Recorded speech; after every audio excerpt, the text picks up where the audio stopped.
자, 에러 나는 것 좀 하나 보여드릴게요. 그래서 이제 어떤 거냐면 나중에 실제 많이 발생을 할 건데 이제 여기 이제 r.id.에 위젯 id를 쓴다고 말씀드렸는데 여기다 다른 걸 쓰는 경우를 예제를 좀 들어볼게요. 요게 이제 스튜디오 문제상 이렇게 나온다고 말씀드렸습니다. 아무거나 막 나오니까 해도 실제는 에러가 안 나요. 실행을 해보면 에러가 납니다. 근데 지금 프로젝트가 작으니까 이런 에러들을 뭐 그냥 눈으로 보고 바로 찾겠지만 프로젝트가 많아지고 협업을 많이 하기 시작할수록 이런 에러들을 찾기가 힘들어져요. 그럼 언제 찾게 되냐? 테스트를 하면서 찾아지게 됩니다. 근데 테스트를 꼼꼼히 안 하면 문제가 더 커지죠. 실제 사용자들한테 배포가 된 다음에 문제가 생기니까 더 심각해지는 겁니다. 그래서 이런 것들이 있다라는 걸 좀 인지를 하셨으면 좋겠습니다. 자, 이거 실행해 볼게요. 자, 로고 창을 열어 놓고요. 자, 실행을 하겠습니다. 로그 창하고 화면하고 같이 보셔야 됩니다. 아래쪽에 그래들 빌드 런닝 하면서 진행 사항이 나올 거고요.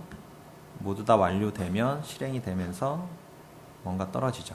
자, 그래서 지금 보시면 에뮬레이터 쪽에 보시면 에러 난 거 보이시죠? 그래서 보통은 일반적으로 실습 강의를 하게 되면 이래요. 안 돼요.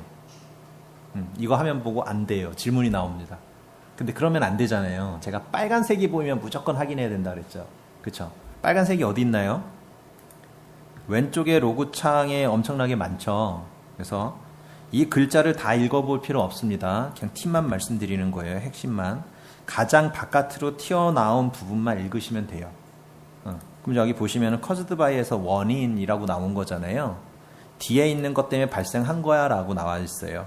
그럼 여기에 널 포인터 익시션이라 나와 있죠. 자바 공부하신 분들은 널 포인터 아시죠? 가장 흔하면서도 가장 많이 발생하는 에러입니다. 그쵸? 근데 가장 쉽게 잡을 수 있는 에러이기도 해요. 조금만 알면.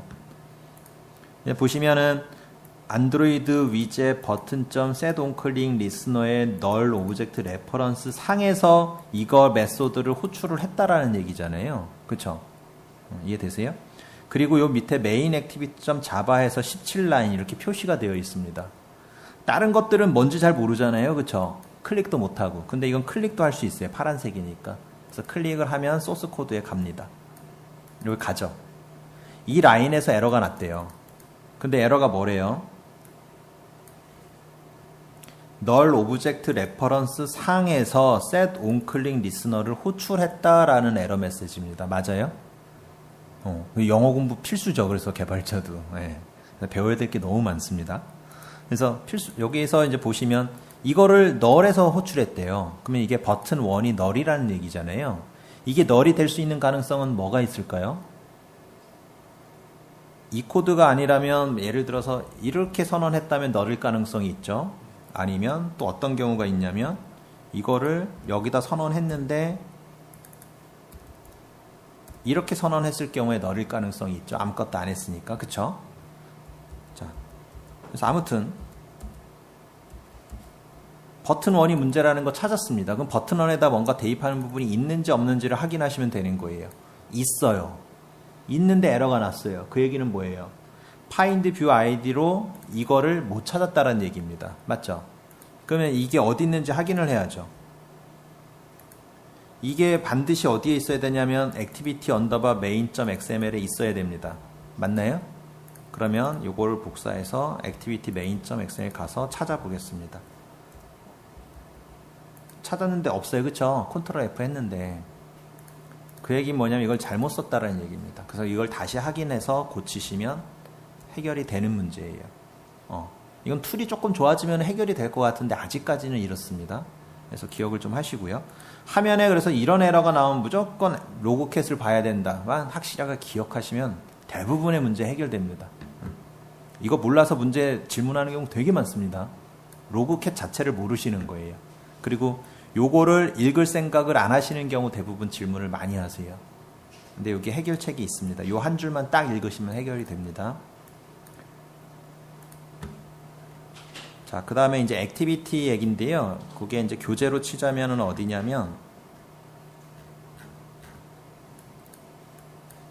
93페이지에 있는 내용 살짝 살펴볼게요. 이거는 나중에 직접 읽어보시는 게 더 좋은 내용들입니다. 자, 액티비티를 뭔가 실행을 한다라는 거는 뭔가 사용자가 뭔가 반응을 해야 실행할 수 있는 거잖아요. 버튼을 클릭하든 뭐를 해야 되니까 버튼 하나를 남겨 놓겠습니다. 그리고 아까 버튼 두 번째 거 삭제하고요. 이렇게 하고 액티비티를 하나 더 만들게요. 새로 실행되는 액티비티를. 자, 보세요. 요 위에 있는 패키지 이름 퍼스트 앱에다가 마우스 오른쪽 버튼을 누르고 뉴 해서 자바 클래스 누르시면 됩니다.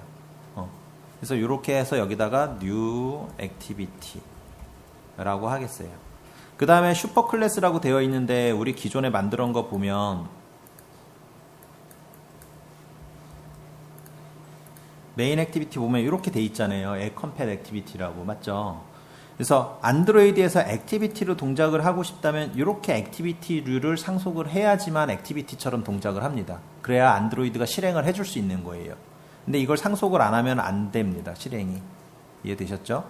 그럼 만약에 서비스로 실행을 하고 싶다면 어떻게 해야 돼요? 서비스라고 준비가 되어 있어요. 그쵸?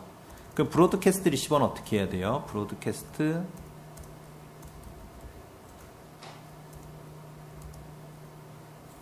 리시버도 준비가 되어 있어요. 맞죠? 준비가 되어 있습니다. 그래서 반드시 그걸 상속해야 되는 거고 상속했을 때 메소드는 달라질 겁니다. 자, 여기는 웹컴팻 액티비티 기억하시고요. 자, 뉴에서 자바 클래스 해서 뉴 액티비티.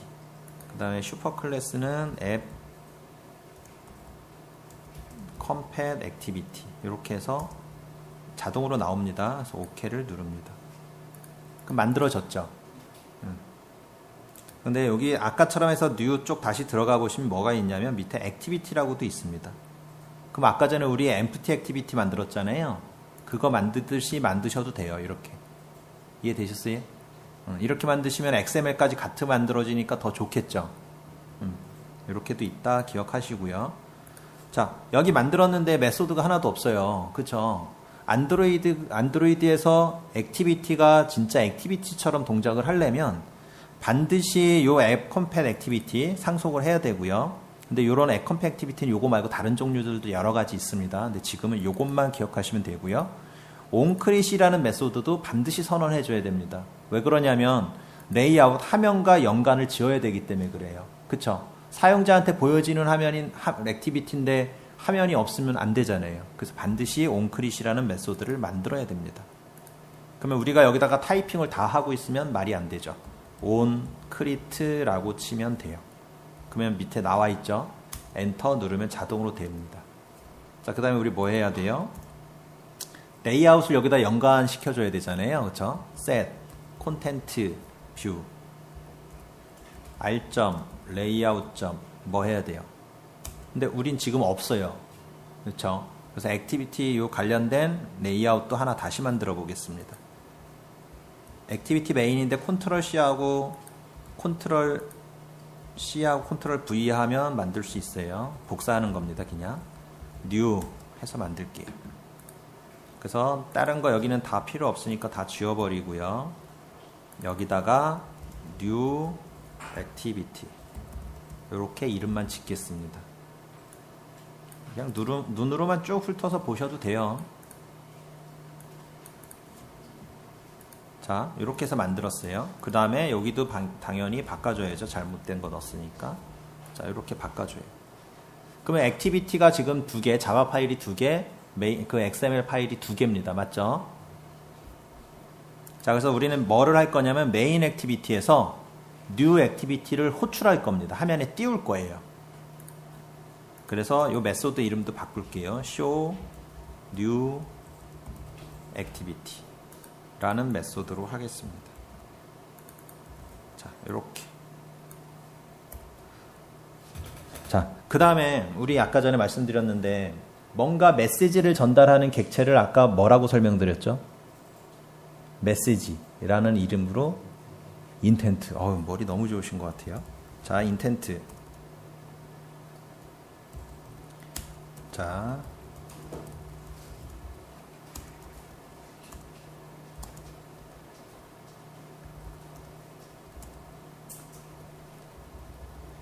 자, 이거 교재에 있는 건데 보세요.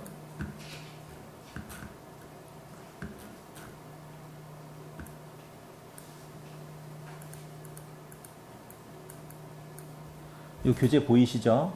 인텐트의 new 인텐트에서 this랑 실행할 액티비티 이름이랑 스타트 액티비티를 했습니다. 보여드릴게요. new activity class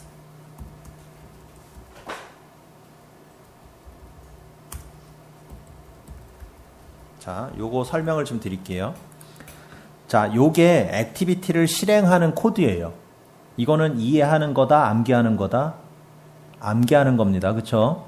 자, 인텐트 안에 인자들을 두 개를 집어넣는데 현재 클래스와 실행할 클래스를 지정해 주시면 됩니다. 지정하는 규칙은 클래스 이름에 .클래스 하시면 되는 거고요. 현재 클래스는 아까도 설명드렸듯이 this라고 지칭을 하시면 되는 겁니다. 되셨죠? 그 다음에 스타트 액티비티를 실행해줘 라는 메소드에다가 인텐트 객체를 넘겨주기만 하면 되는 겁니다. 그러면 인텐트에는 new 액티비티를 실행한다는 정보가 있기 때문에 얘가 그 정보 가지고 실행을 해주는 거예요. 됐죠? 자, 실행해 볼게요. 잘 보세요.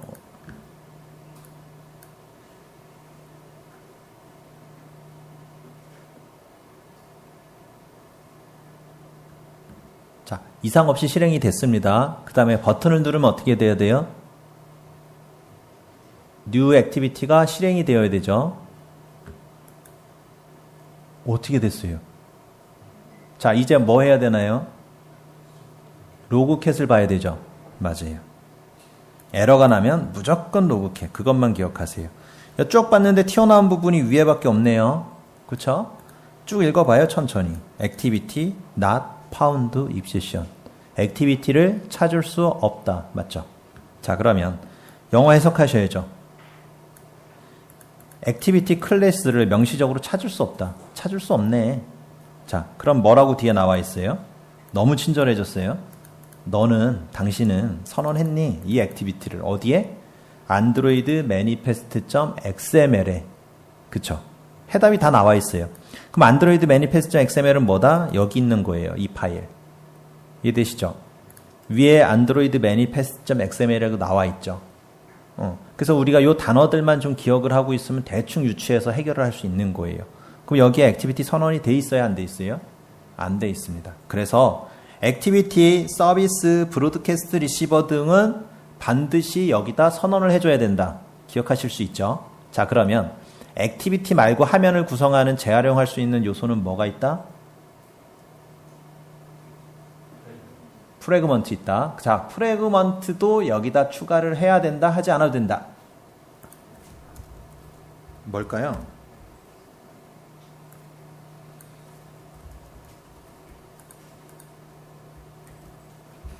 뭘까요? 이 피드백이 없으면 이따 질문을 하나씩 받지 말까 봐요. 그쵸? 열심히 해주셔야 저도 질문을 잘할 것, 답변을 잘할 것 같은데. 맞죠? 왔다 갔다잖아요, 원래. 그쵸? 핑퐁. 요게 사회생활입니다. 주는 거 없이 받기만 하면 이것도 문제잖아요. 맞죠? 반응을 많이 해주시면 제가 이따 궁금한 답변을 다 드릴 수 있어요. 자. 여기 해야 될까요? 안 해야 될까요? 이거는 뭐 50% 확률이잖아요. 해야 된다. 안 해도 된다. 네. 그래서 요게 되게 좋은 게요. 제가 질문 드렸는데 틀려도요. 틀리면 되게 좋아요. 다음에 확실하게 기억하니까. 맞죠? 프래그먼트는 여기다 선언하지 않아도 돼요. 이해되셨죠? 액티비티, 서비스, 브로드캐스트, 리시버만 여기다 선언하면 된다 정도 기억하시면 돼요. 그 다음에 안드로이드 앱을 실행하면서 필요한 권한들이 있어요. GPS 위치 따는 거랑 와이파이 쓰는 거랑 SMS 전화번호 확인하는 거 등등등등 또 여기다 선언을 해야 된다. 그래서 뭔가 설정과 관련된 것들은 다 여기다 선언을 한다라고 기억을 하시면 되는 겁니다. 잊지 마세요. 안 되면 에러가 떨어져서 그래요. 그래서 SMS 뭐 해야 되는데 안 돼. 그럼 여기부터 먼저 보는 겁니다. 선언했나 이러면서. 기억하시면 되고요. 자, 여기 new 액티비티 선언했는데 여기다가 그냥 이렇게 쳐도 돼요. 컨트롤 스페이스 눌러도 이렇게 나옵니다. 그럼 엔터 치면 돼요. 그럼 여기서 질문 하나 정도 나올 수 있을 것 같은데 요 점 같은 거 궁금하지 않으세요? 궁금하죠? 그럼 보통은 자기 공부할 때는 이거 책에선 그렇게 나와도 지워보는 겁니다. 원래 지워보는 거예요. 지워봤어요? 자, 실행도 해봐. 로고도 지우고 실행도 해봐요. 이게 공부하는 방법이에요. 책에 있는 걸 그대로 암기하고 따라하는 게 아니라 계속 바꿔보는 겁니다. 자, 버튼도 눌러볼게요. 이상이 있나요, 없나요? 그럼 우린 잠정적으로 점을 붙인 거랑 안 붙인 거랑 똑같다 이해하실 수 있죠. 점의 의미는 뭐냐면 현재 디렉토리라고 그냥 보시면 될 것 같아요. 리눅스 해보신 분들은 알아요. 점은 현재, 점점은 전. 맞죠? 그 개념입니다. 그래서 점을 붙여도 되고 안 붙여도 된다 이해하시면 될 것 같고요. 자, 우리 이거 실행된 거 보셨죠? 액티비티가 2개예요. 근데 여기서 제가 백 버튼을 누르면 어떻게 돼요? 그쵸? 메인이 보여요. 맞죠? 자, 새로운 거 해볼게요. 이번에는 New Activity에다 버튼을 하나 더 붙이겠습니다. 그러면 메인에 있던 걸 그대로 그냥 복사할게요. 이 코드는 나중에 직접 하셔야 됩니다. 처음 공부하실 때는 절대 카피 앤 페스트 없어요. 이해되셨죠? 반드시 손으로 치시는 연습을 하셔야 되고요. 자, New라는 액티비티 XML에도 버튼 1이 하나 있습니다.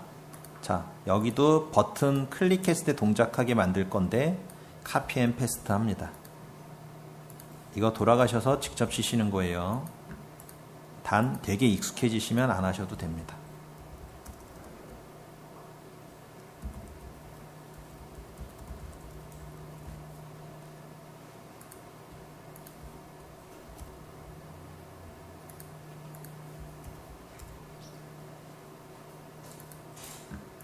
지금 메소드 새로 만드는 거 보셨어요?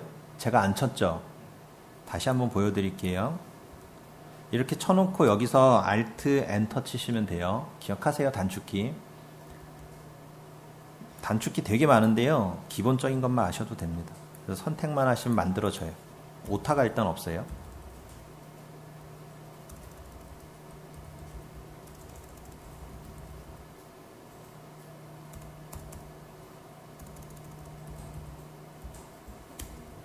자, 피니시라는 메소드가 있는데 피니시라는 메소드는 뭐냐면요. 현재 액티비티를 닫아주는 역할을 합니다. 그러면 버튼 1에다가 제가 클로즈 액티비티 메소드를 호출하게 했고 거기서는 피니시라는 메소드를 호출하니까 현재 액티비티가 닫히는 게 맞아요. 맞죠? 자, 확인을 해볼게요.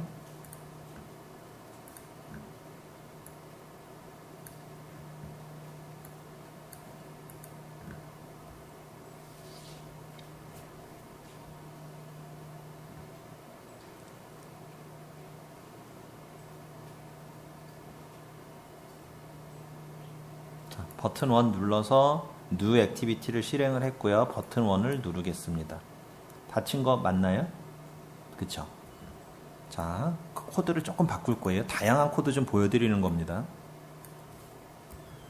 굳이 피니시 하나 호출하는데 굳이 저 밖에다 써야 되나요? 그쵸? 간단한데 여기다 치죠 뭐. 이상 있나요? 이상 있어요? 없어요? 자, 실행할게요. 좀 믿고 합니다. 이제 문제 생기면 책임지셔야죠 뭐.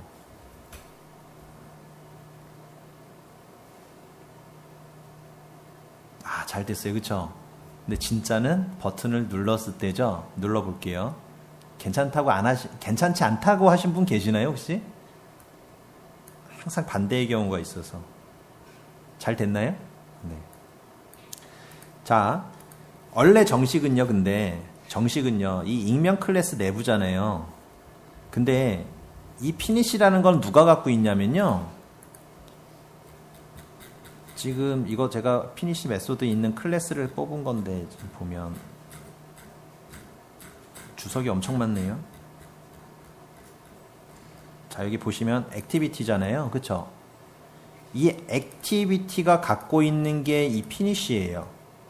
액티비티라는 클래스 안에 피니시가 있어요.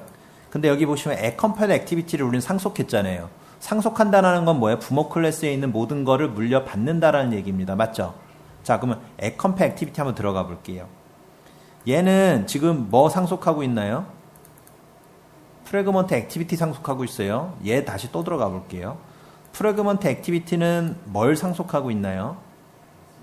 그쵸? 또 다른 거 상속하고 있어요. 베이스 이거는 누굴 상속하나요? 얘는 또 누구 상속하나요? 얘는 액티비티 상속해요. 야, 이건 되게 많네. 그쵸? 물려받고. 그쵸? 근데 자바에서 말하는 오버라이딩이라는 용어 아세요? 물려받는데 해당 성질을 재정의하는 거잖아요. 메소드 같은 거 다르게 동작하게. 그렇죠. 기본적인 건 물려받대. 부모님이랑 돈은 물려받대. 돈 쓰는 건 내 마음대로 하겠다. 이런 뜻이잖아요. 맞죠? 그래서 이런 식으로 물려받은 거예요. 근데 액티비티의 피니시는 액티비티 상단에 있습니다. 그래서 우리는 그걸 그대로 쓸 수 있는 거예요. 근데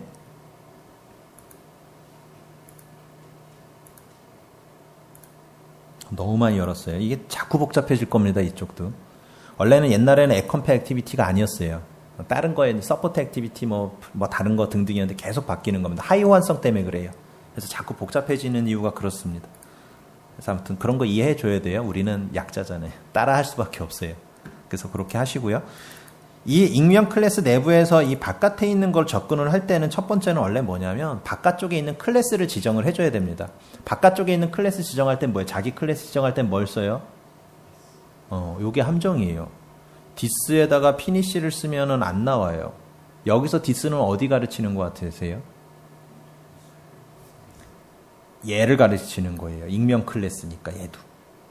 그쵸? 얘 그냥 단순 메소드 같은 보이는데 그런 거 아니에요. 클래스입니다. 얘를 가르쳐서 없어요. 그러면 이 디스 위에 거 가르치고 싶으면 어떻게 해야 되겠어요? 가르치고 싶으면. 요거 모르는 경우 많아요. new activity. 디스 하면 그걸 가르치는 겁니다. 피니시 나오죠. 이렇게 하는 거예요. 이해되셨죠? 명확하게 피니시라는 메소드는 여기서 호출하겠다가 되는 겁니다. 이해되셨죠? 요거 말씀드리려고 한 거예요.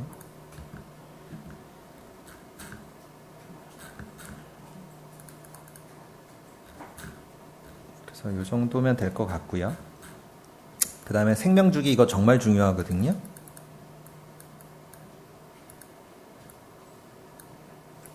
요거는 나중에 돌아가셔서도요. 이 흐름을 자기 혼자 A4에 그릴 수는 있어야 돼요.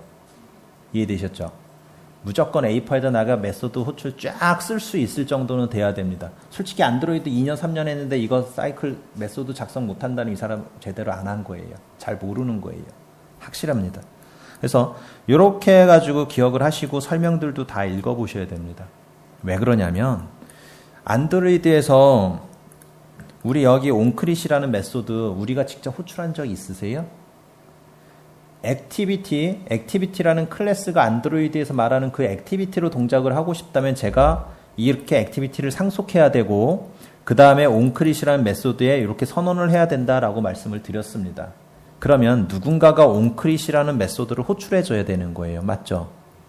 그건 누가 호출해주냐면 안드로이드가 호출해줘요. 그리고 그 안드로이드는 자기 정해진 거에 따라서 메소드, 다양한 메소드들을 알아서 호출을 해줍니다. 우리가 할 수 있는 건 뭐예요? 그 메소드가 호출되는 시점에 따라 적당한 코드를 작성하는 것이 다예요. 할 수 있는 거 없습니다. 하라는 대로 그냥 하셔야 되는 거예요. 그래서 요거를 반드시 기억하셔야 되는 겁니다. 언제 어떻게 호출되는지 알아야 우리가 메소드를 작성을 할 수 있기 때문에 그렇습니다. 예를 들어서 우리가 어떤 앱을 실행을 하고 있는데 전화가 왔어요. 전화가 왔어요. 그럼 어떻게 돼요? 화면이 우리가 실행하던 앱은 뒤로 가고 전화 앱이 앞으로 와서 보여지게 됐죠. 전화 끊으면 어떻게 돼요? 전화 끊으면 전화 앱이 사라지고 기존에 있던 게 보여집니다. 자, 기존에 있던 앱을 게임으로 바꿔볼게요. 게임을 하는 도중에 전화가 왔어요. 전화가 끊었어요. 그러면 게임은 다시 원상태로 해서 아까 전에 멈췄던 부분부터 다시 시작돼야 돼요. 그런 처리를 해줄 수 있어야 됩니다. 그러면 그 앱이 다른 전화가 와서 현재 쓰고 있던 앱이 멈췄는지 안 멈췄는지를 판단할 수 있어야 되잖아요. 그래야 우리가 뭔가 코드를 넣을 수 있을 거 아닙니까? 맞죠? 그럼 그 시점을 알 수 있는 게 바로 생명주기 메소드입니다. 자, 그래서 보세요. 액티비티가 시작을 하면요. onCreate, onStart, onRhythm이라는 메소드가 쭈루루룩 연속으로 호출이 됩니다. 그러면 정의하는 것부터 알려드릴게요. onCreate 아까 전에 계속 봤잖아요. 레이아웃 매칭하고 거기서 뭔가 찾아오고 이런 처리들을 하시면 됩니다. 버튼 찾아오고 처리하시면 돼요. 그 다음 onStart는 특별히 뭐 할 거 없습니다. 지금 당장은. 있다는 정도만 생각을 하시고요. 온리즘이라는 건 뭐냐면 이게 진짜 중요한데 지금 보시면 액티비티를 실행을 하고 다른 전화 앱이 와가지고 현재 액티비티가 사라지게 되면 온퍼즈라는 메소드가 자동으로 호출이 됩니다. 그리고 전화가 딱 끊어지는 시점에 어떻게 되냐면 온리즘이라는 메소드가 다시 호출이 돼요. 그러면 하나의 앱을 실행을 하다가 온리즘이라는 메소드는 한 번 실행되나요? 여러 번 실행될 수 있나요? 여러 번 실행될 수 있어요. 그러면 온리즘에서 계속 위젯 아이디 찾고 있으면 돼요, 안 돼요? 절대 안 되죠. 그래서 누구 잡았고 이거 안드로이드 코드 보다가 온리즘에서 그 파인드 뷰 아이디를 계속 하고 있다. 뭔가 잘못된 거죠. 이거를 모르는 거예요. 이해되셨죠? 그래서 온리즘에다 코드를 작성하는 건 뭐예요? 화면이 사라졌다가 다시 돌아올 때 뭔가 서버에서 가서 정보를 받아오거나 뭔가 새로 세팅을 해야 되는 게 있다면 거기서 하는 겁니다.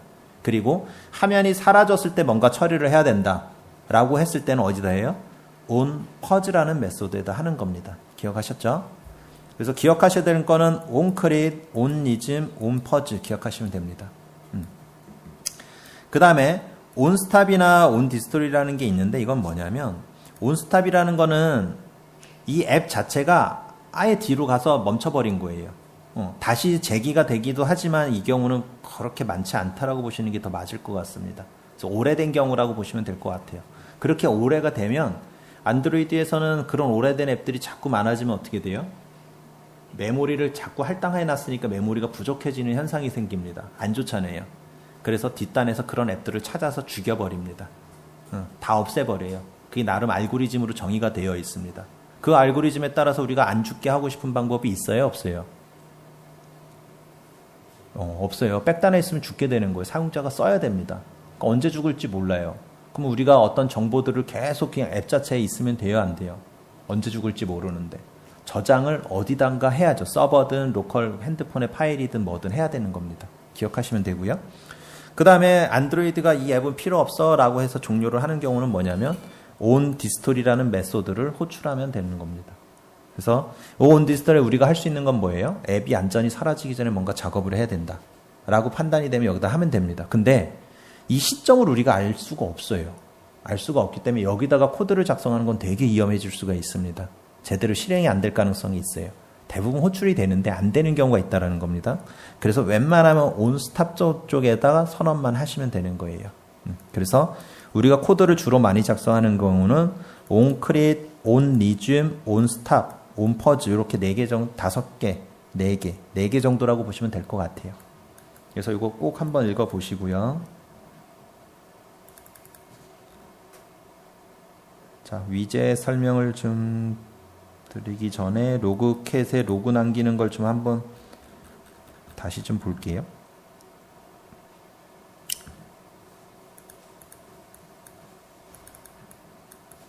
아까 전에 제가 로그 남기는 거 보셨잖아요. 로그.d 쓴 거 보셨죠? 그쵸? D 썼는데 D가 뭐냐면 요 디버깅이에요. 맞죠? 자, 디버깅을 썼는데 이게 뭐냐면 로그 레벨이 지금 하나, 둘, 셋, 넷, 5개가 있습니다. 그쵸? 그 설명들이 쫙 나와 있는데 심각한 단위로 위쪽부터 아래로 내려가는 거예요. 아래쪽은 심각하지 않은 겁니다. 근데 로그는 누가 남기나요? 누가 남겨요? 개발자가 남겨요. 개발자가 남기는 게 로그입니다. 그럼 개발자가 로그를 제대로 안 남기면 문제를 찾을 수 있는 가능성이 엄청 떨어진다는 얘기입니다. 그럼 개발자가 적재적소의 로그를 제대로 남겨야 되는 거죠. 정말 심각한 에러에 심각하지 않은 로그 방법을 써가지고 남겨버리면 나중에 에러 찾을 때 힘들 거 아니에요. 그쵸? 그래서 예상이 가능합니다. 여기서 만약에 문제가 생기면 이거는 에러가 되게 심각한 거니까 그때는 로그 2로 남기자. 지금 단순하게 디버깅 목적으로 사용자가 어떤 값을 입력했는지만 판단할 거니까 그럴 때는 D나 V 정도로 남기자. 이렇게 판단이 가능하겠죠. 그래서 EWIDV를 적재적소에 잘 쓰는 훈련을 좀 하셔야 됩니다. 이게 장기적으로 갔을 때 이게 되게 큰 문제가 되기도 해요. 문제 찾을 때. 그리고 협업을 많이 할 때는 요거는 반드시 제대로 하고 가셔야 됩니다. 모든 에러를 다 뒤로 남겨버리면 나중에 문제 찾기가 쉽지 않아요. 왜냐하면 로그는요 레벨에 따라 로그캣에서 색깔별로 나오게 만들 수도 있어요. 그럼 빨간 거 나오면 무조건 봐야 된다 그랬잖아요. 아 이건 심각해 무조건 찾아야 돼. 이렇게 보실 수가 있는 거라는 겁니다. 그래서 그런 거 기억하시고요. 그리고 여기 로그 레벨 볼 수 있는 거 나와 있죠? 선택해서 볼 수도 있습니다. 그래서 진행 사항은 버블스 정도 남기고요. 디버깅 목적으로 잠깐 남기고 말 거는 디버깅 정도로 가시면 되고요. 인포는 정보예요. 로그인을 누가 며칠에 했네. 이런 정보예요. 그쵸? 그리고 로그인 성공했네, 실패했네. 실패했는데 특별히 뭔가 이상해서 실패하면 걔는 에러 정도나 워닝 정도로 가셔야 되죠. 그쵸? 근데 그게 뭐 로직 자체에서 실패 자체가 그렇게 위험하게 볼 건 아니라면 그냥 인포 정도로 가셔도 되고. 그래서 판단을 좀 하셔야 됩니다.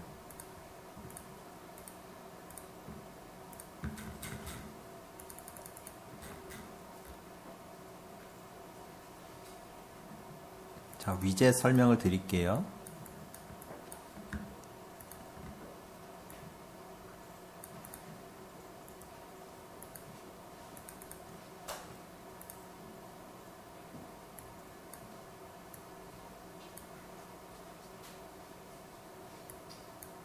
요 영역 보이시죠? 여기 있는 게 다 위젯이라고 보시면 됩니다. 위젯, 뷰 같이 동일한 이름 정도로 보셔도 상관은 없어요. 명확하게 정의된 건 없고요. 근데 클래스 입장에서 보면 모든 것들은 뷰입니다. 왜 그러냐면 안드로이드에서 얘기하는 모든 위젯의 최상위 클래스를 얘기하기 전에 먼저 하나 질문 좀 드릴게요. 자바에서 말하는 최상위 클래스는 뭔가요? 오, 이거 어떻게 알았죠? 제대로 공부하셨는데. 왜 그러냐면 자바책 보신 분들도 답변을 잘 못하시는 분들이 많으세요. 왜 그러냐면 신경을 안 쓰시기 때문에. 자바에서는요, 상속이 되게 중요하잖아요. 상위 계층에 있는 걸 뭘 물려받느냐에 따라 되게 달라져요. 되게 달라집니다. 그 특성이 달라져요. 래퍼 클래스 같은 거 공부해 보신 분들이라면 그 특성이 달라지는 걸 이해하실 텐데, 아무튼 자바 수업은 아니니까. 그래서 안드로이드에서 최상위 위젯의 클래스, 인터페이스를 구성하는 최상위 클래스는 뷰예요. 근데 다시 질문 드릴게요. 안드로이드에서 말하는 최상위 클래스는 뭘까요? 오브젝트. 오브젝트. 안드로이드 기반이 지금 자바잖아요, 이거. 뭐 코틀린이라는 언어가 따로 있지만 지금 그 얘기는 할 필요 없고요. 자바입니다. 자바니까 오브젝트예요. 그쵸? 그러면 안드로이드에서 인터페이스를 구성하는 클래스들의 최상위 클래스는 뷰. 이해되셨죠? 그럼 우리가 안드로이드에서 인터페이스를 구성하는 버튼이나 텍스트 뷰 같은 거를 만들고 싶다 그랬을 때는 어떻게 만들면 돼요? 뷰를 상속해서 만들거나 텍스트 뷰와 유사한 거라면 텍스트 뷰를 상속해서 만들면 되는 거예요. 이해되셨죠? 굳이 처음부터 만들 필요는 없어요. 뷰 상속해서는. 그래서 그런 선택을 할 수 있는 거고요. 자, 여기 선언되어 있는 걸 다 위젯이라고 보셔도 되는데 얘네가 처음에는 이렇게 구분을 다 하진 않았었어요. 그래서 클래스 입장에서 보면은 뷰라고 보시면 되고 그렇지 않으면 나머지는 위젯이라는 이름으로 보시면 됩니다. 그 중에서 특별한 것들은 따로 뺐어요. 텍스트라고 뺐는데 이것도 위젯이에요. 텍스트 뷰부터 여러 가지 거를 다 이렇게 구분을 따로 해놨습니다. 그리고 버튼들 관련된 걸 쫙 뺐어요. 버튼, 이미지 들어가는 이미지 버튼, 체크박스, 라디오 그룹 등등등 갖다 넣습니다. 위젯이라는 건 다른 데 구분하기 애매한 것들을 다 그냥 여기다 갖다 넣습니다. 얘네만 위젯이라고 생각하시면 안 돼요. 자, 그 다음에 레이아웃은 좀 특별합니다. 어떤 위젯들을 어떻게 배치하는지에 대해서 정의를 한 거기 때문에 따로 이렇게 구분이 되어 있습니다. 그래서 여기는 정확하게는 컨스트레인트 레이아웃, 리니어 레이아웃 두 개네요. 아무튼 똑같은 거고요. 프레임 레이아웃, 테이블 레이아웃이라고 보시면 되고요. 나머지 것들을 그냥 관련된 거라고 보시면 돼요. 그래서 레이아웃에 있는 걸 모두 다 레이아웃으로 보시는 게 아니라 레이아웃과 관련된 거라고 보시면 되는 거예요. 이해를 그렇게 하세요. 자, 컨테이너와 관련된 컨테이너들입니다. 스피너, 리사이클러 뷰, 스크롤 뷰 등등등인데 레이아웃과 컨테이너의 차이점은 뭐냐면 레이아웃은 뭔가 배치하는 용도고요. 컨테이너는 위젯은 위젯인데 다른 위젯들을 포함하고 있는 좀 큰 위젯이라고 보시면 될 것 같아요. 그래서 스크롤 뷰 같은 거 아시죠? 이렇게 스크롤 내리면 뭔가 보이는데 안에 뭐가 보여요? 텍스트들이 보통 보이거나 이미지가 보이잖아요. 텍스트 뷰가 여러 개가 있는 거예요. 그런 여러 개를 포함하고 있는 게 바로 스크롤 뷰라는 컨테이너다라고 이해를 하시면 됩니다. 그래서 레이아웃과 어떻게 보면 비슷해요. 근데 컨테이너 쪽은 그걸 아예 관련된 거고 레이아웃은 원하는 대로 배치할 수 있는 거고 조금 차이는 있다고 보시면 돼요. 나머지는 뭐 좀 특별한 분류 정도 보시면 될 것 같고요. 자, 이제 교재 쪽으로 해서 계속 설명을 좀 드릴게요. 그래서 교재 111페이지에 나와 있는 것처럼 이렇게 위젯 종류를 조금 정리를 해봤어요. 가장 많이 쓰이는 거고 이거 말고 더 있다라고 보시면 되는 거고요. 자, 텍스트 뷰 볼게요. 자, 텍스트 뷰 보시면 지금 두 줄이잖아요. 그쵸? 그래서 위에 속성에 지금 빨갛게 했는데 이건 뭐냐면 텍스트 컬러입니다. 컬러 속성으로 바꿀 수 있다라는 거. 그리고 이 텍스트 뷰나 이 공이 어쩌고저쩌고는 텍스트 속성이라는 겁니다. 그래서 라인은 지금 두 줄인데 라인스라는 속성으로 조정했다라는 얘기예요. 그래서 책 보실 때 그렇게 보시면 되는 거고 그 상세 내용은 여기를 보시면 되는 겁니다. 그래서 텍스트 뷰 보시면 아이디 선언하는 거 아까 많이 보셨죠? 그 다음에 레이아웃 위드스랑 레이아웃 헤이트라는 게 있어요. 그쵸? 요건 이따 설명을 좀 드릴게요. 위드랑 헤이트는 그냥 높이, 너비라고 이해하시면 돼요. 일단은. 그 다음에 오토링크라고 있는데 이게 뭐냐면 아마 안드로이드 앱 쓰시다 보면은 만약에 홈페이지 주소 http 어쩌고 나와서 딱 클릭하면 웹브라우저 뜨는 거 보셨죠? 전화번호 나오면 딱 클릭하면 전화 앱 뜨는 거 보셨죠? 그걸 자동으로 설정할래 말래라는 속성이라고 보시면 돼요. 그래서 오토링크 폰이라고 하면은 전화번호 적어 놓으면 사용자가 클릭할 수 있게 만들어 줍니다. 좋죠? 자, 텍스트 사이즈는 12SP라고 지정했고 컬러는 이렇게 FF0000이라고 지정을 했습니다. 이 FF000000은 아시나요? 이거는 웹에서도 많이 쓰는 거잖아요. 처음부터 두 자리까지 해서 RGB입니다. 그래서 FF가 최대고 00이 최소입니다. 그래서 그 값에 따라 컬러 색상이 달라지고요. 그 조합에 따라 전체 색상이 바뀌는 겁니다. 그 다음에 라인스라는 건 두 줄, 한 줄 이렇게 설정할 수 있다라고 보시면 되고요. 추가 속성을 조금 더 볼게요. 자, 너비랑 높이 나와 있는데요. 지금 보시면은 너비 높이인데 선언하는 방식이 이렇게 두 가지입니다. 랩 콘텐트라고 하면은 얘는 뭐냐면 콘텐트가 내용이잖아요. 그 랩은 뭐예요? 감싸다. 그럼 어떻게 돼요? 콘텐트를 감싸는 크기까지만 크기를 설정하겠다라는 얘기가 랩 콘텐트입니다. 영어 잘하면 좋겠죠. 그래서 그쵸? 랩 콘텐트. 매치 패런트는 뭐예요? 패런트에 매치를 시키겠다라는 뜻입니다. 그럼 패런트는 누구예요? 상이니까 뭐 예를 들어서 뭐 컨테이너가 될 수 있거나 레이아웃이 될 수 있겠죠. 그쵸? 그래서 지금 보면 버튼 2는 매치 패런트로 너비를 설정을 했어요. 이거 화면에 꽉 차는 겁니다. 꽉 차는데 매치 패런트예요. 필 패런트가 아닙니다.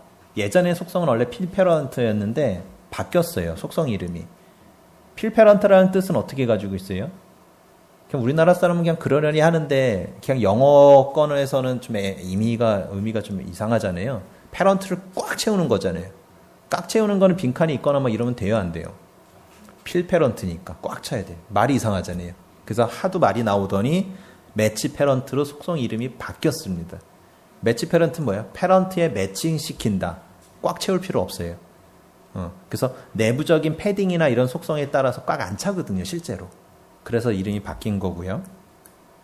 그래서 화면에 꽉 채우고 싶으면 매치 패런트 쓰시면 되고, 그 다음에 랩 콘텐트는 내용만큼만 크기를 설정하고 싶으면 랩 콘텐트 이렇게 기억하시면 됩니다. 그 다음에 오토링크는 폰 이렇게 되어 있는데 실제는 폰 말고도 다른 속성들이 있습니다. 이메일이나 앱 같은 속성들이 있어요.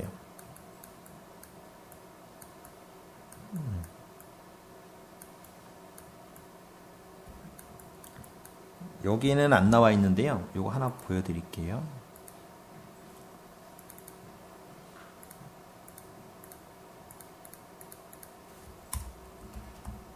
오토 링크에 제가 폰 넣을 수 있고요.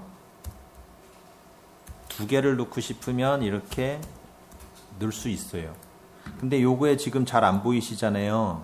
요게 뭐냐면 파이프라인인데 엔터키 위에 있는 겁니다. 이거를 그냥 뭐 이렇게 점점 콜론 같은 거 넣으시면 안 되고 슬래시 넣으시는 것도 아니에요. 그래서 원 표시랑 같이 있는 그걸 넣는 겁니다. 파이프라인. 되셨죠? 그래서 요것만 기억하시고요. 그 다음에 텍스트 사이즈가 12SP라고 되어 있는데요.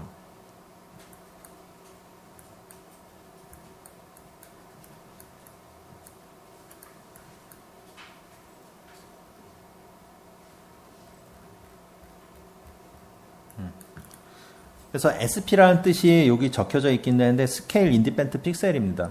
그래서 폰마다 해상도가 다르다는 거 아시죠? 해상도가 다르면 글자 크기가 달라지는 거 아시죠? 그러니까 예를 들어서 막 픽셀이 보인다 막 이런 얘기도 좀 하실 텐데 그게 달라지는 이유가 그렇습니다. 근데 그런 해상도마다 크기가 막 달라지면 어떻게 해요? 문제가 생기잖아요. 그래서 그 해상도에 맞게 일정 크기가 될 수 있도록 SP라는 단위를 쓰면 안드로이드가 알아서 맞춰줍니다. 그러니까 우리는 무조건 12SP 이렇게 기억하시면 돼요. 텍스트 사이즈는. 근데 여기다 PX 뭐 이런 거 쓸 수도 있어요. 픽셀 단위로. 절대 그러시면 안 돼요. 그래서 SP. 그 다음에 이쪽에 너비 이것도 나중에 나올 텐데 너비나 높이도 렉 콘텐트나 매치 패런트 쓰지만 크기를 정해주고 싶을 때가 있잖아요. 그때 쓸 수 있는 게 DP라는 개념입니다. 그래서 100dp, 200dp 이렇게 써야 되는 거예요. 그러면 그 dp라는 건 뭐냐면 density independent, 얘도 해상도랑 관련된 겁니다. 자동으로 맞춰줘요. 그래서 여기도 픽셀이나 px 같은 단위를 쓸 수 있지만 절대 쓰시면 안 됩니다. 그래서 너비나 높이는 무조건 dp를 쓴다라고 기억을 하시고요. 그 다음에 텍스트 크기는 무조건 SP를 쓴다라고 기억을 하시면 됩니다. 일단 기본은 그겁니다. 자, 그 다음에 색상 얘기 나왔는데 색상은 3가지로 해가지고 색상이 표시가 된다고 말씀드렸고 그게 RGB입니다. 근데 그 앞단에 투명도를 지정을 할 수 있어요. 그래서 전체는 8자리를 쓸 수 있고 그 앞단에 2자리는 생략할 수 있다라고 기억을 하시면 되는 겁니다. 그래서 투명도를 설정을 하게 되면 투명도는 00부터 FF까지 할 수 있고 FF는 불투명이고 00은 투명입니다. 그래서 지금 책 보시면 첫 번째 AARRGB에서 FF00으로 했습니다. 그래서 투명하지 않으면서 청색, 밑에는 44, 좀 투명하면서 청색입니다. 그래서 좀 달라지죠. 그래서 밑에 있는 버튼은 배경이 지금 보이고 있는 겁니다. 그래서 그렇게 색상 설정할 수 있다 보시면 되고요. 그 다음에 RGB로 해서 그냥 세자로 지정할 수도 있어요. 간단한 색상 같은 경우 이렇게 F00 이런 식으로 지정을 해도 괜찮다라고 기억하시면 됩니다. 자, 그 다음에 속성이 이제 비저빌리티라는 속성이 있습니다. 비저빌리티 속성을 보시면 이렇게 3가지가 있어요. 고온, 인비저블, 비저블이라는 속성 3가지가 보여집니다. 요거 실제 코드로 한번 보여드릴게요.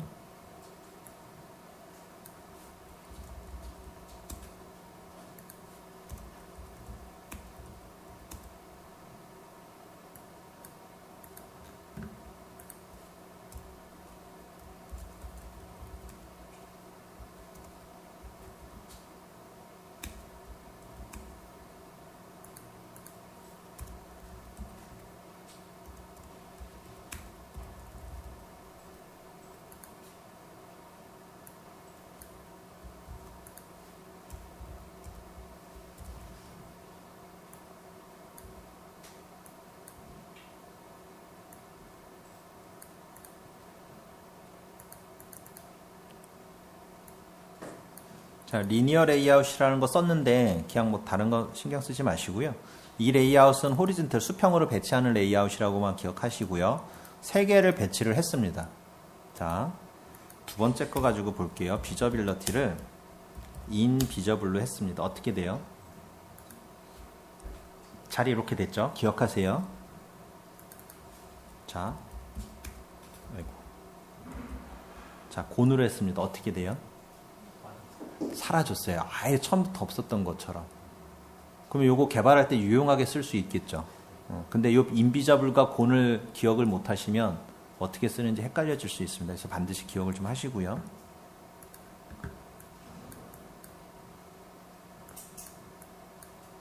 그 다음에 그 속성, XML에 있는 속성들은 자바에서도 쓸 수 있어요. 이렇게 메소드 형태로. 그래서 나중에 천천히 보시면 되겠지만 요게 속성 이름과 메소드 이름이 반드시 일치하지는 않습니다. 대부분 비슷하게 했는데 다른 경우가 종종 있어요. 그래서 그렇게 기억하시면 되는데 일단 보시면 텍스트 같은 거 버튼에 텍스트 이렇게 선언을 하는데 자바 코드에서도 할 수 있죠. 원점 텍스트를 설정할 거다. 어떻게 해야 돼요? 뭘로 시작해요? S로 시작하죠. set. 그 다음에 텍스트를 쳐보죠. 이렇게. 있죠. 여러 종류가 있어요. 그쵸? 근데 여기서 기억하셔야 되는 게 요 첫 번째 거 같은 경우 뭐예요? RESID라고 되어 있는데 이거 무슨 단어인지 아시겠어요? 리소스 아이디. 그러면 보세요. 이것도 마저 볼게요. R.리소스 아이디인데 무슨 아이디 지정해야 되겠어요? 문자열이잖아요. 우리 배운 적 없어요. 그쵸? 스트링이라는 게 있습니다. 여기다가 mname 이렇게 칠 수 있어요. 자, 그러면 이 mname 어디 선언되어 있는지 알아야 될 거 아니에요. 컨트롤 누르고 딱 눌러보니까 이렇게 파일이 열렸습니다. strings.xml. 이 파일이 어디야? 왼쪽에서 찾아야 되잖아요.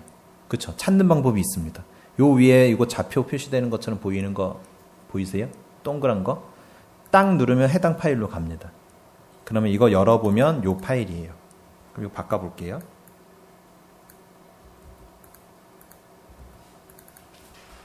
헬로우라고 할게요. 그 다음에 여기다가 한빛이라고 하겠습니다. 됐죠? 그럼 메인 액티비티에서 여기다가 스트링 한빛 하겠습니다. 헬로우시네. 헬로우라고 할게요. 자, 됐죠? 이렇게 설정할 수 있어요. 그러면 요거를 자바 코드에서만 이렇게 설정하느냐? 아니죠. XML에서도 할 수 있습니다. 여기는 지금 버튼원이라고 제가 하드 코딩 했어요. 이렇게 바로 쓰는 게 하드 코딩인데 여기는 어떻게 해야 돼요? 이렇게 하면 될까요?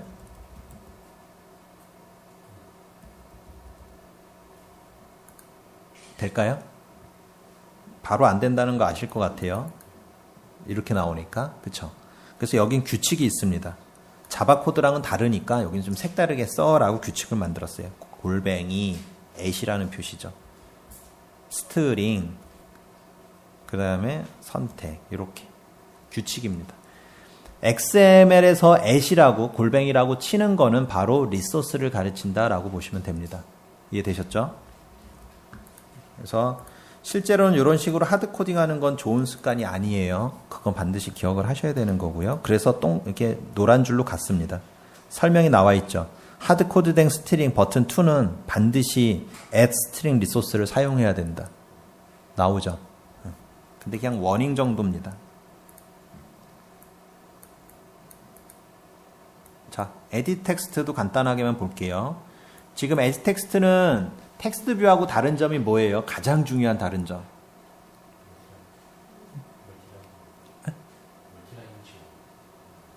뭘 지원한다고요?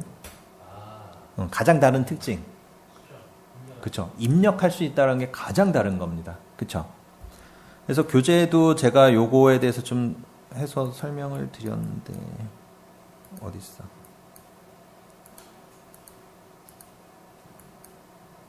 여기 보시면 교재에 제가 이 상속계층들을 다 넣었어요. 왜 그러냐면 조금 공부하시다 보면 요게 관심이 갈 분야거든요.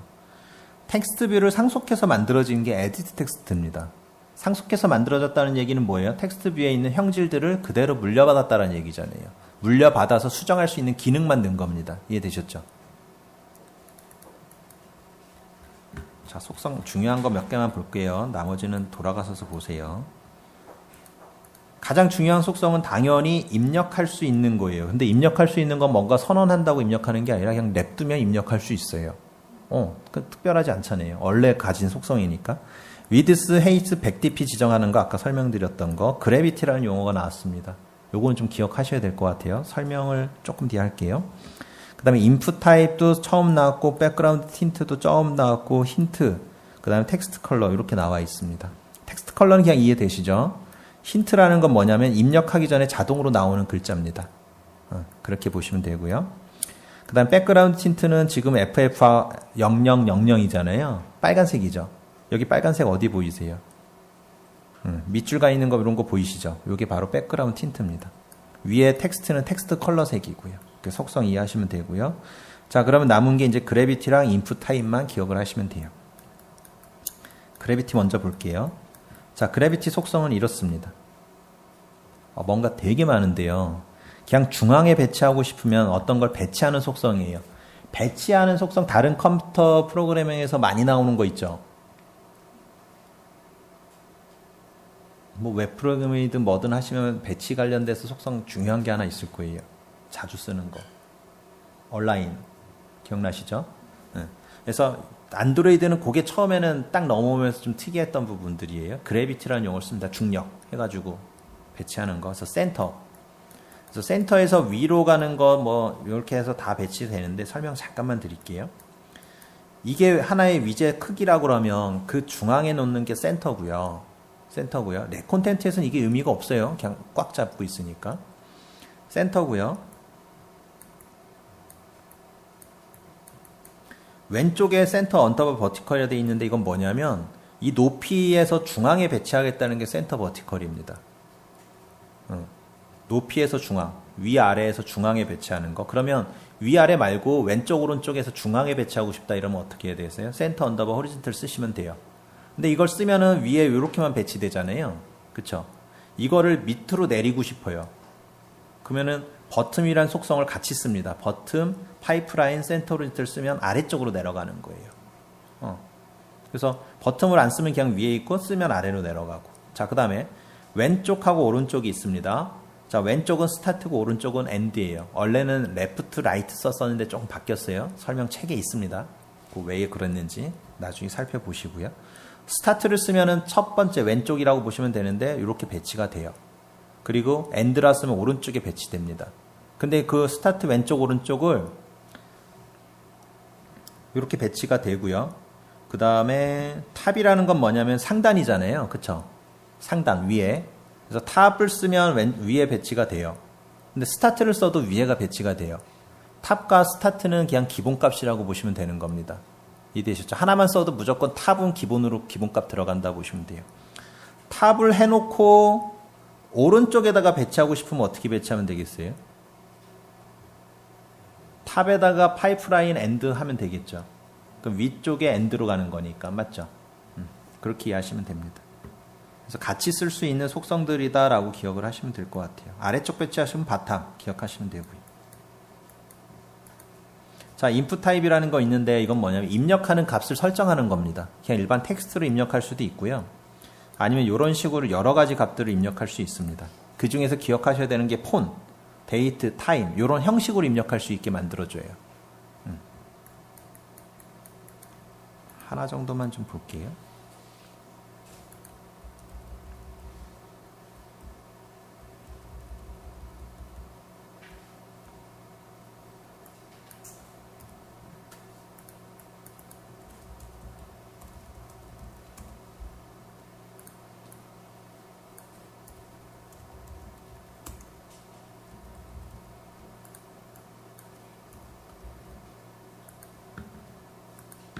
인풋 타입을 폰으로 설정했습니다.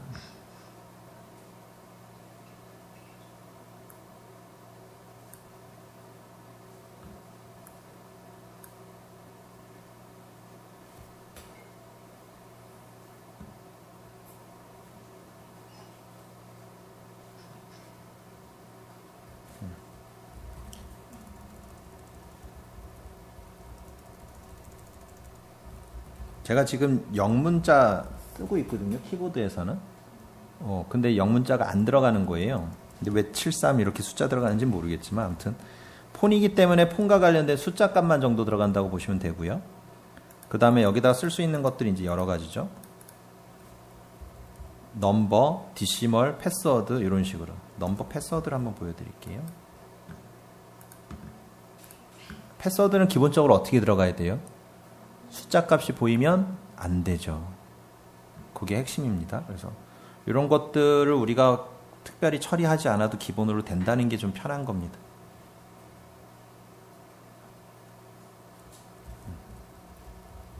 보이시죠? 그래서 아이디 패스워드 할 때 그냥 요거 설정만 하나 하시면 되는 겁니다. 길이 제한도 할 수 있고요. 근데 길이 제한 하고 싶으면 뭐 맥스, 랭스 뭐 이런 거 찾으시면 되잖아요. 맥스, 랭스 둘 중에 하나 넣으시면 되는 거고.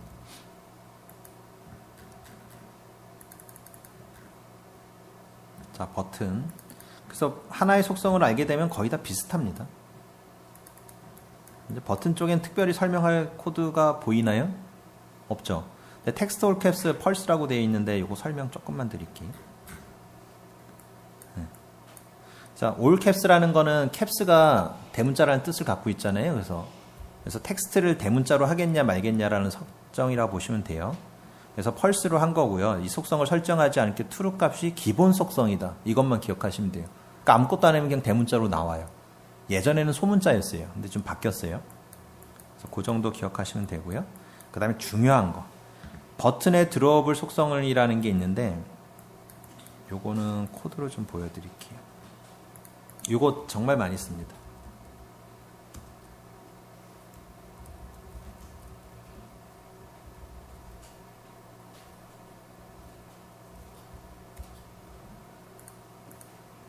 보이세요? 저 이미지 작업한 게 아니라 요거 한 줄 넣었을 뿐입니다. 자, 요거 또 바꿔볼게요. 속성을. 아이고.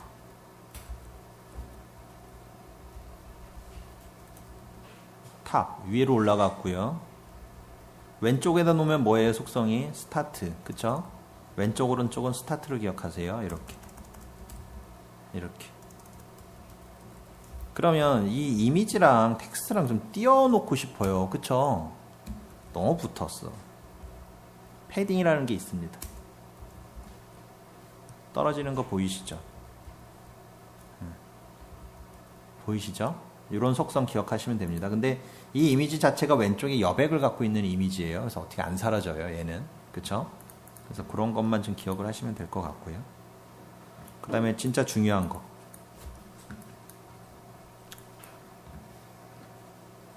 여기 한빛이라는 버튼 먼저 보세요. 보시면 한빛이라는 글자 보이고 안에 한빛이랑 버튼 테두리 사이에 공백 보이시죠? 근데 이 밖에는 지금 안 보이지만 이 버튼 테두리 바깥쪽도 공백이 있어요. 그러니까 공백이 두 가지라고 보시면 돼요. 그걸 설명드리는 겁니다. 그래서 안쪽에 지금 파란색 외곽선이 뭐냐면 바로 아까 좀 전에 버튼 테두리라고 보시면 돼요. 그래서 이걸 프레임이라는 이름을 부리고요. 이 프레임 바깥쪽에도 공백이 있다 그랬는데 이게 바로 레이아웃 언더바 마진이라는 속성으로 지정할 수 있는 공백이에요. 마진이라는 속성. 그리고 그 밖에 또 테두리가 있는데 눈에는 안 보이지만 얘를 바운딩 박스라고 합니다. 그래서 하나의 이젯은 가장 큰 크기를 가지고 있고 그 안에 내용을 보여주는 테두리가 따로 있다라고 보시면 되는 거예요. 그 다음에 그 콘텐트 바깥쪽과 테두리 안쪽을 하는 여백을 공백을 패딩이라고 합니다. 그래서 패딩과 마진 두 가지가 있다고 보시면 돼요. 그러면 버튼을 딱 두 개 배치를 했는데 이 버튼과 버튼 사이가 서로 안 붙게 하고 싶어요. 어떤 속성 지정하면 돼요? 마진을 크게 잡아버리면 됩니다. 그러면 안에 있는 내용과 버튼 테두리를 조금 공백을 줄이고 싶어요. 그럼 뭐를 하면 돼요? 패딩을 조정하면 되는 거예요. 이해되셨죠? 두 가지 속성 반드시 기억하시면 됩니다. 그럼 다 배운 거예요. 이 정도. 그럼 배치는 자유롭게 합니다.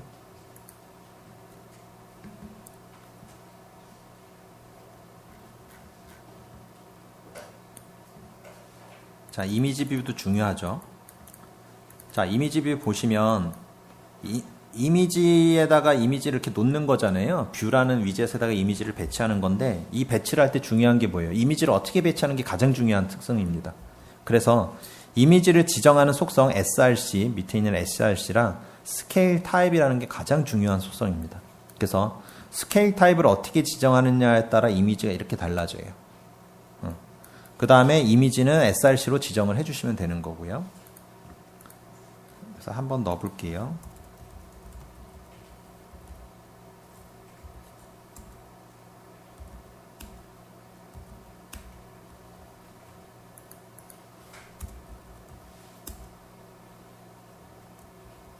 리소스 가리킬 거니까 이거고 드러블 폴더에 아까 이미지 넣어놨잖아요. 그쵸? 이미지 1이라는 거 지정을 할게요.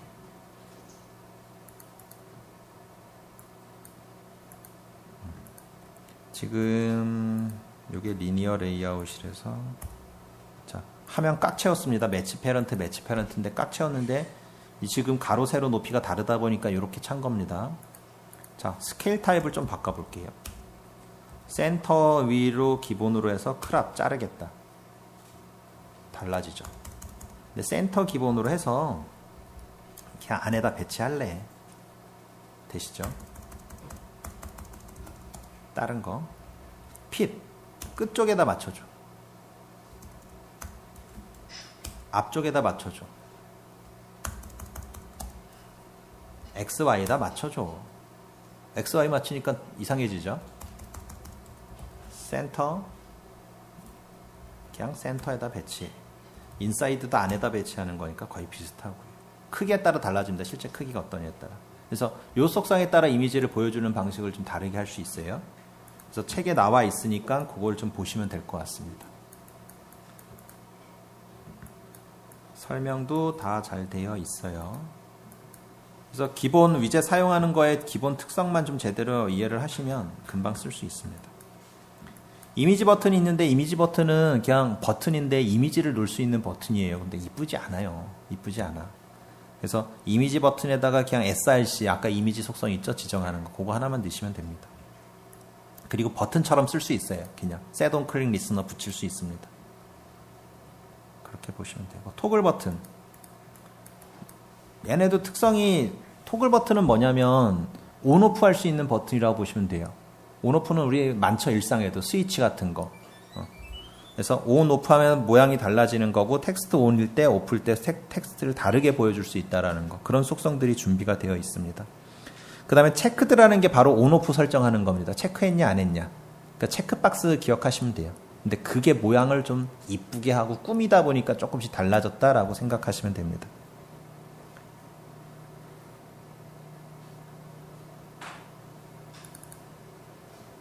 스위치도 좀 전에 본 거랑 뭐 다르나요? 모양만 다릅니다. 근데 스위치 같은 경우는 텍스트 온오프에 따라서 보여줄 텍스트 자리가 없잖아요. 그쵸? 그래서 그런 속성들이 없다라고 보시면 됩니다. 그래서 세부적인 속성들은 직접 한번 책을 천천히 보시면 돼요. 위젯은 많아봐야 두세 페이지 정도밖에 안 되거든요. 그래서 그 내용에 있는 속성은 반드시 기억하신다 그러면 거의 90%는 이것만 씁니다. 특별히 더 쓸 것도 없어요. 자, 라디오 버튼인데, 라디오 버튼은 많이 보셨죠? 라디오 버튼 어떻게 동작하시는지 아시죠?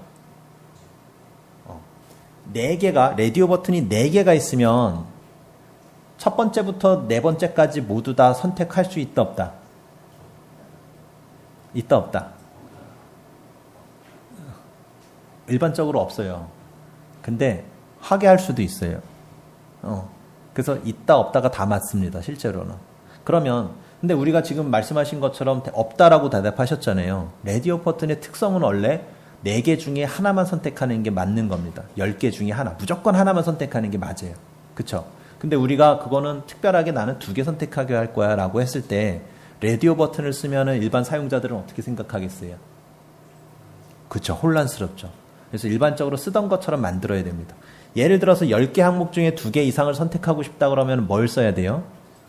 체크박스죠. 그게 일상적으로 사람들이 알고 있는 인지입니다. 그걸 바꾸시면 안 돼요. 근데 기본 라디오 버튼의 특성은 그냥 누를 수 있어요. 근데 이게 체크를 했는데 언체크가 안 돼요. 해제하는 게 안 되네요. 기본 속성이. 그래서 이렇게 선언하면 체크하거나 체크하지 않거나 하는데 처음은 체크하지 않겠죠. 한번 체크해 놓으면 사라지지 않는다 정도 기억하시면 될 것 같고요.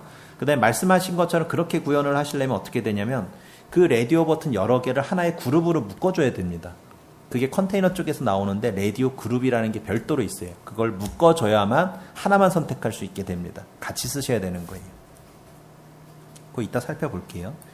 자, 프로그레스 바라는 게 있는데 프로그레스 바라는 건 뭐냐면 이렇게 동글동글해서 진행되는 거 아니면 일자로 돼서 진행이 찍찍찍찍 되는 거 그런 거 보여주는 겁니다. 네. 그래서 2개를 만약에 선택하는 기준을 좀 알려달라고 한다면 동글동글은요 잠깐 금방 기다릴 수 있는 건 동글동글로 하시면 돼요. 근데 찍찍찍찍 늘어나는 거는 사용자를 좀 기다릴 수 있는 인내심을 좀 발휘하게 만들어야 되기 때문에 진행 상황을 보여주는 겁니다. 다 됐어. 조금만 더 기다려. 이겁니다. 그래서 조금 더 오래 걸리는 것들은 그렇게 하시는 게 좋아요. 예를 들어 동글동글 돌리는데 기계 10초 지나도 안 그러면 뭔가 잘못됐다라고 인식을 하실 겁니다. 대부분. 그래서 그런 판단을 좀 하시면 되고요. 그래서 교재에도 나와 있는 것처럼 동글동글하게 하려면 스타일을 이렇게 지정을 해주시면 됩니다. 이렇게 지정을 해주시면 되고요. 지정을 안 하더라도 기본 형태는 이거다라고 기억을 하시면 될 것 같고요. 직선 모양을 하시려면 반드시 스타일에다가 프로그레스 바이 스타일에다가 이렇게 지정을 하셔야 돼요. 스타일의 위젯에 어쩌고저쩌고 지정을 반드시 하셔야 됩니다. 그래서 직선 형태로 보여지고요. 이 속성을 보면 프로그레스 틴트라고 되어 있는데 틴트는 뭐냐면 색깔이라고 보시면 돼요. 색상 표시. 그 다음에 프로그레스는 뭐예요? 진행. 맞죠? 그 다음에 맥스라는 건 최대치. 그래서 이게 프로그레스 값을 하나씩 늘려서 맥스에 차면 끝난다라는 인식을 줄 수 있겠죠. 이 위젯만 좀 마주하고 쉬는 시간을 갖도록 하겠습니다.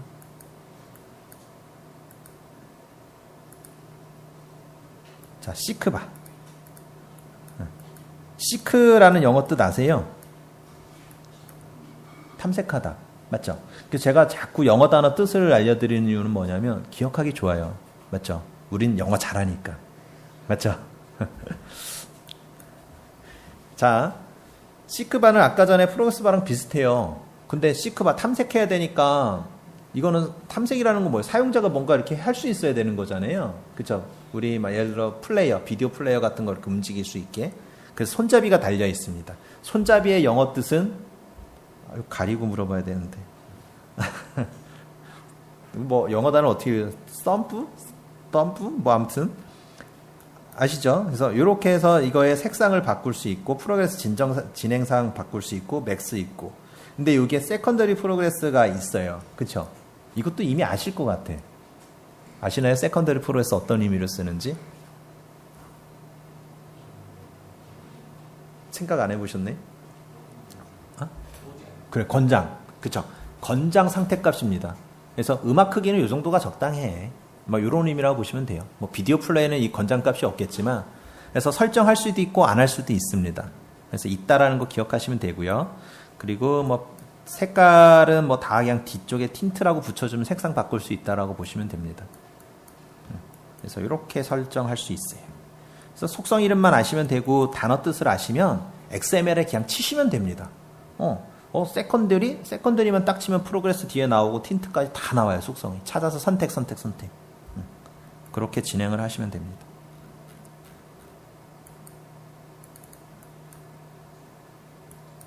그래서 자바 관련된 코드들도 있는데요. 아까 전에 버튼 클릭을 좀 집중해서 설명드렸던 이유가 지금 보시면 뭐 이렇게 특별해 보이나요?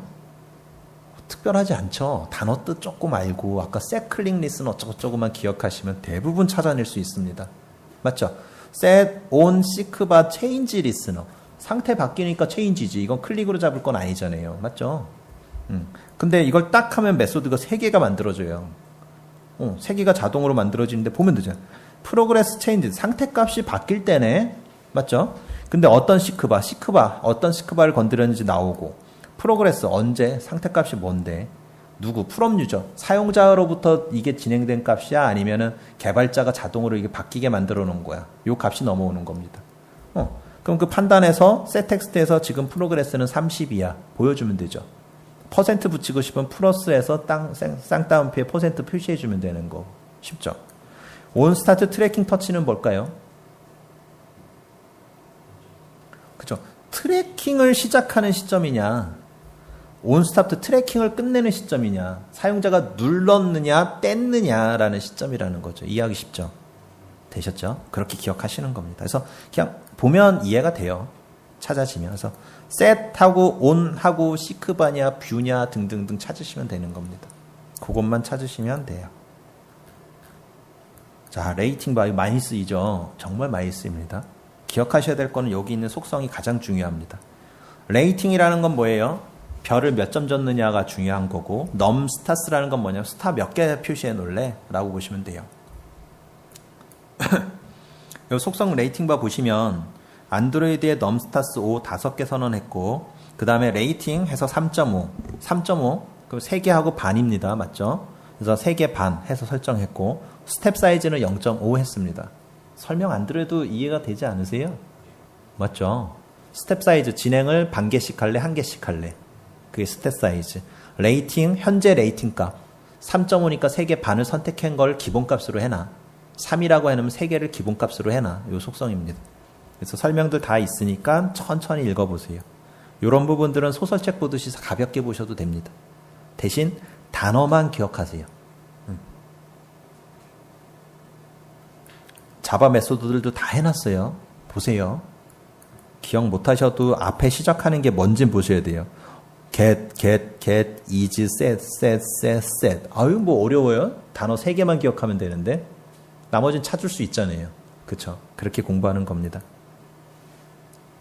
자, 스피너 많이 보셨죠? 이거 뭐라고 많이도 불리냐면 리스트 박스, 컨버 박스 이런 걸로도 많이 불렸어요. 예전에 안드로이드에서는 뭐라 불리냐면 스피너. 용어를 좀 바꿔놨어요. 얘네가. 그래서 스피너는 선택하면 쭈르륵 나와서 우리가 하나 선택하면 되는 겁니다. 그래서 색상을 바꿀 수 있는데 팝업 백그라운드나 아니면 엔트리스, 이 항목들 값 이런 것들 속성만 기억하시면 됩니다. 그래서 요거는 나중에 좀 천천히 한번 보세요. 내용이 조금 있어요. 조금 있으니까 한번 천천히 보시고요. 아마 지금 이제 나온 것 중에 가장 좀 어려운 형태가 저걸 것 같아요. 저 반드시 실습 한번 하셔야 됩니다. 똑같이 따라만 치시면 그냥 기억하실 것들이고요. 그 다음에 데이트 피커는 날짜 선택하는 건데 얘도 특별히 설명할 건 없어요. 선언을 그냥 데이트 피커 이렇게 선언만 하시면 자동으로 보여지는 거고요. 다만 형태가 조금 애매하게 다르게 있어요. 그래서 캘린더랑 스피너라는 형태가 있는데 지금 보시면 캘린더 하면은 좀 전에 보여드린 것처럼 여기 이렇게 보여지는 게 캘린더 속성입니다. 근데 스피너로 딱 속성을 지정을 해놓으면 두 개가 같이 보여요. 이거는 제가 봤을 때 잘못 만든 거예요. 그쵸? 스피너면 왼쪽 것만 보여줘야죠. 그 다음에 멀티 했을 때 두 개가 보여지던가. 그쵸? 근데 그렇게 안 돼 있다는 거 기억하시고요. 요렇게 스피너로 했을 때 보여진 다음에 오른쪽 걸 없애고 싶으면은 캘린더 뷰 쇼온이라는 속성에다가 펄스를 줘야 됩니다. 그래야 사라져요. 그래서 딱 세 개의 속성만 기억하시면 얘도 기한 끝입니다. 근데 얘는 자바 코드에서 해야 될 일이 많아요. 날짜 설정해놓고 막 이래야 되니까. 그래서 요 설명도 좀 다 해놨는데 코드 몇 개만 좀 볼게요. 얘는.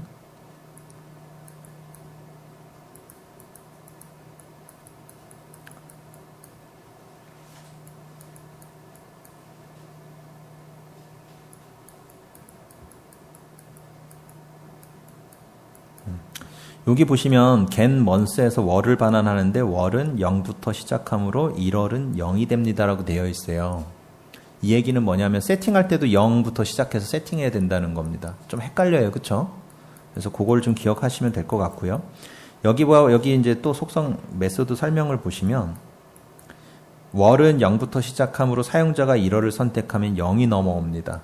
요거 기억하셔야 되는 거예요. 그러면 우리가 1월이 보이게 하고 싶으면은 뭘 설정해야 돼요? 그쵸? 그렇게 기억하시면 요 데이트 피커의 init 최초 값을 어떻게 설정해야 되는지가 답이 나오는 겁니다. 그쵸? 자, 데이트 피커 초기화를 시키면서 2018년 6월 20일인데 7월 20일이겠죠? 그래서 설정을 해놓고 여기다 onDate change들은 뭐냐면 사용자가 바꾸게 되면 그 값을 또 받아와서 보여주겠다라는 뜻입니다. 그래서 그렇게 될 수 있다는 것만 기억하시면 돼요.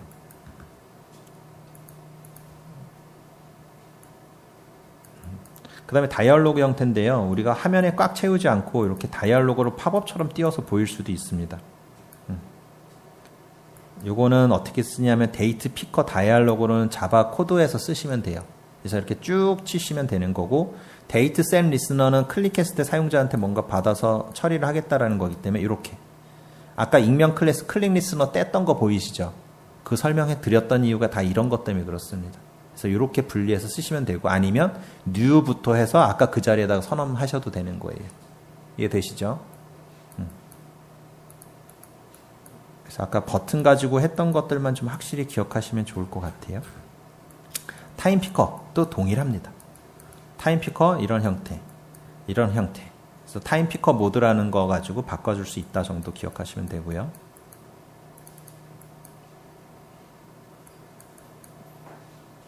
얘도 타임 피커도 클릭이 아니잖아요. 사용자가 변경하는 거잖아요. 그래서 여기 보시면 타임 피커 찾아와서 set on time change listener 설정해 주시면 돼요. 그럼 사용자가 바뀔 때마다 값이 계속 넘어와요. 그럼 우리가 원하는 처리 다 할 수 있습니다. 사용자가 바꿀 때마다 뭔가 여기다가 로그를 남기고 싶다면 로그 남기면 되는 거예요. 그런 코드입니다. 다이얼로그 형태도 마찬가지로 타임 피커 다이얼로그라는 게 준비가 되어 있고 타임 셋 리스너라는 걸 또 설정할 수 있다. 기억하시면 됩니다. 똑같아요. 특별히 다를 거 없어요. 이렇게. 그래서 한번 쭉 보시면 될 것 같습니다.